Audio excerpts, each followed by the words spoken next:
બીજા બાળકોની સરખામણીમાં જો તમારું બાળક પણ યાદશક્તિથી નબળું છે, શિક્ષકો ભણાવે છે તો અમુક બાળકોને તાત્કાલિક સમજાઈ જાય છે, પણ તમારા બાળકને સમજવામાં વાર લાગે છે, તેના કારણે ઘણા બધા માતા પિતા છે તે ટેન્શનમાં આવી જાય છે. તો ટેન્શન લેવાની જરૂર નથી. અદ્ભુત મુદ્રાની ફ્રીક્વન્સી તમારી સામે રજૂ કરું છું, જે મુદ્રા તમે તમારા બાળકને ફક્ત 10 મિનિટનો ટાઈમ કાઢી અને કરાવશો એટલે તમારી બાળકની યાદશક્તિમાં 100% વધારો થશે. અને એવું નથી કે આ મુદ્રા છે તે નાના બાળકો જ કરી શકે છે.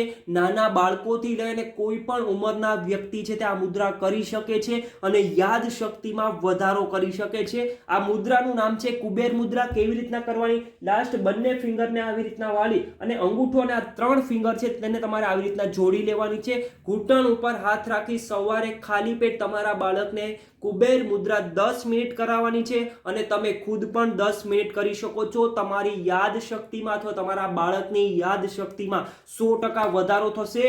વિડીયોને બને ત્યાં સુધી બધા લોકોને જલ્દીથી શેર કરી દો, કેમ કે ઘણા બધા માતા પિતાનો વારંવાર મને મેસેજ આવે છે કે બાળક 18+ થઈ ગયું છે પણ યાદશક્તિ છે તેમાં વધારો નથી થતો, અમુક વસ્તુ સમજવામાં તેને વાર લાગે છે. તો વિડીયોને શેર કરી દો. બધા જ માતા પિતાઓને આ વિડીયો ખૂબ કામ લાગશે.